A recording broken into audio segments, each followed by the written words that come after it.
Hello BookTube, it's Eleanor here, and today I want to give you a TBR that I'm setting myself throughout the month of June, and if I don't finish these books I will just be continuing until I have read them all. But that is because I think it's really important. I think it's important that we all, especially people like myself who are white and privileged, educate ourselves more on the Black Lives Matter movement and read more and educate ourselves.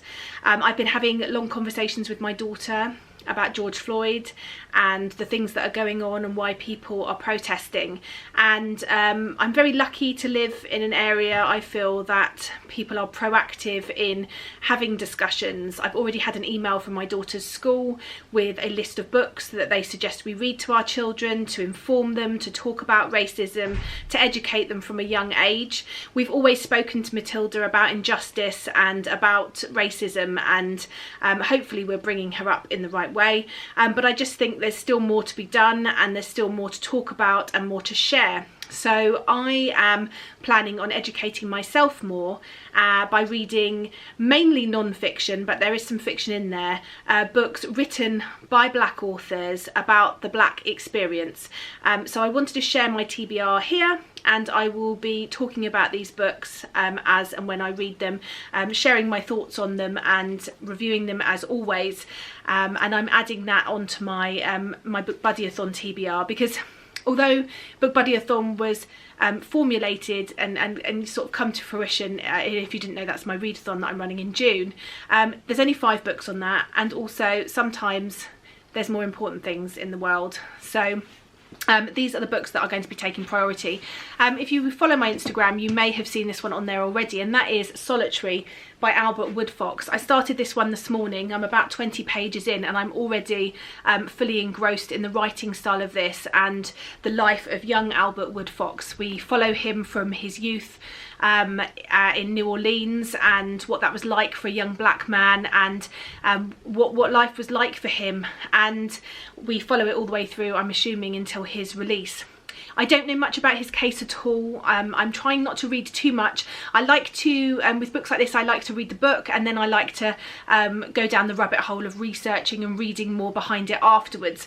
The writing style is really easy to engage with, which I'm loving, and it's definitely one that reads like a story of this man's life in the best way possible. It doesn't feel too dense. It feels like it's something that I can read and take in. So this is also one of the books that I'm reading for the BookTube prize. So yeah, that's on my TBR to read this month. The next book is a fiction book. It's a YA fiction book, and it's called If It Makes You Happy by Claire Kahn. This just sounds like a really fun read. It's set in the summer before this young girl who goes to college, and she's working in this 1950s diner. She's really excited. She's looking forward to working with her family and her un-girlfriend, and then she sort of unwittingly becomes Miss Haven's summer queen or something like that, and she has to appear to all these sort of royal engagements, these social engagements, which she starts to realise is not something that she enjoys at all. This, I think, has good fat representation, which I think is important, and I'm looking forward to reading this one. The next book was shortlisted for the Man Booker Prize in 2018, and I never got to it, and I want to, is Washington Black, and this is by Essie Adijam, and this is a fictional story. It's about 2 English brothers who are taking the helm of a Barbados sugar plantation. Washington Black, an 11-year-old field slave, finds himself selected as a personal servant to one of the men. And this apparently spans Barbados, the Canadian Arctic, London, Morocco, and this follows these characters and their escape from this plantation, I think, when it is put in danger. There's something to do with building an aerial machine put in there, so I think there may be sort of the idea of flying, and I've heard it's brilliant, so it's one that definitely needs to be read now rather than later. One of the things that I'm really interested in finding out more more about and educating myself more about is the black experience in England, in the UK. That's not to say that I don't think it's just as important, the black experience all over the world, but obviously that is more local to me, and it's something that I feel it's important that I learn about, because it's not something I learned about at school. So one of the books that I've picked up, and I'll put them on the screen because I'm still waiting for these to arrive, is Black and British: A Forgotten History by David Olusoga. This says in the blurb that it draws on new genealogical research, original records and expert testimony. It goes back to Roman Britain and the medieval imagination, Elizabethan blackamoors and the global slave trading empire. It shows that the great industrial boom of the 19th century was built on American slavery, and that black Britons fought at Trafalgar and in the trenches of both world wars. Black British history is woven into the cultural and economic histories of the nation. It is not a singular history, but one that belongs to us all. And I just think that's something that I want to read about, so I'm looking forward to that arriving. Kill the Black One First by Michael Fuller. And I'm sorry I haven't got the actual books here to show you at the moment because I'm waiting for them to come in the post. Something I found when I was looking to sort of acquire the books that I wanted to read and looking into which books people felt were good to read, was that loads of books are now out of stock, which I think is a good sign. It means that people are educating themselves, people are buying these books, people want to read more and sort of learn more, which can only be a good thing. But this is the story of Michael Fuller. It's about race, identity and belonging. And Michael Fuller is Britain's first ever black chief constable. And it talks about his experiences, born to Windrush generation Jamaican immigrants in 1959, and experienced a meteoric career in policing, from the beat to the Brixton Inferno, through cutting-edge detective work to the front line of drug-related crime and violence on London's most volatile estates. He took a pivotal role in the formation of Operation Trident, which tackled gun crime and gang warfare in the London community, and was later appointed as Chief Constable of Kent. Kill the Black One First is a raw and unflinching account of a life in policing during a tumultuous period of race relations throughout the UK.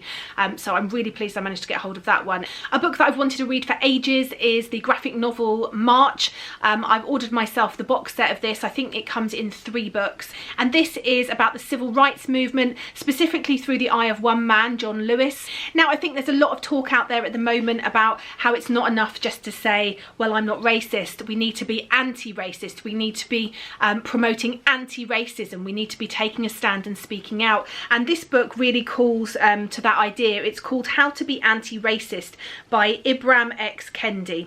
And it says here in this rousing and deeply empathetic book, founding director of the Anti-Racism Research and Policy Centre shows that when it comes to racism, neutrality is not an option. Until we become part of the solution, we can only be part of the problem.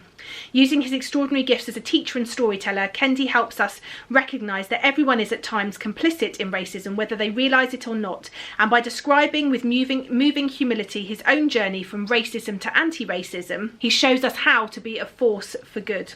Along the way, Kendi punctures all the myths and taboos that so often cloud our understanding, from arguments about what race is and whether racial differences exist, to the complications that arise when race intersects with ethnicity, class, gender and sexuality. The next one was one I found on Oprah's recommended book lists, and that's The Sun Does Shine by Anthony Ray Hinton. Anthony Ray Hinton was wrongly charged with robbery and murder and sentenced to death by electrocution for crimes he didn't commit. How many times recently the more you just hear more and more stories like this. The only thing he had in common with the perpetrator was the colour of his skin. Anthony spent the next 28 years of his life on death row, watching fellow inmates march to their deaths, knowing he could follow soon. Hinton's incredible story reveals the injustices and inherent racism of the American legal system, but it also is a testament to the hope and humanity in us all. How We Fight for Our Lives by Syed Jones is a coming-of-age memoir. He tells the story of a young black gay man from the South as he fights to carve out a place for himself within his family, his country, within his hopes, desires and fears. It's told through a series of vignettes that chart the course across the American landscape. It draws the reader into the author's boyhood and adolescence, into relationships with family, passing flings with lovers, friends and strangers, building up a larger examination of race and queerness, power and vulnerability, love and grief, a portrait of what we all do for one another and to one another as we fight to become ourselves. And the final book that I've got on my list, but by no means I think should be the end of this list. I'll tell you a bit about this book and then I'm going to ask you to help me. I want to read Salvage the Bones by Jessamine Ward. This book is about a young woman of 15 who is fighting to support her family. Her father's a drunk and she's fighting to sort of put food on the table. At 15 she starts to realise that she's pregnant, and there's various other things going on. And it says, as the 12 days that make up the novel's framework yield to a dramatic conclusion, this unforgettable family, motherless children sacrificing for one another as they can, protecting and nurturing where love is scarce, pulls itself up to face another day. So that is definitely one that I need to read. So the question I want to ask you is, please, please, please use the comments down below. Tell me of other books that you think I should read. List as many as you can, as many as you want. I'm primarily more interested in non-fiction, but I'm also interested in one thing that I'm struggling to find is romance books by women or men of colour. We shouldn't generalise and say that only women can write romance.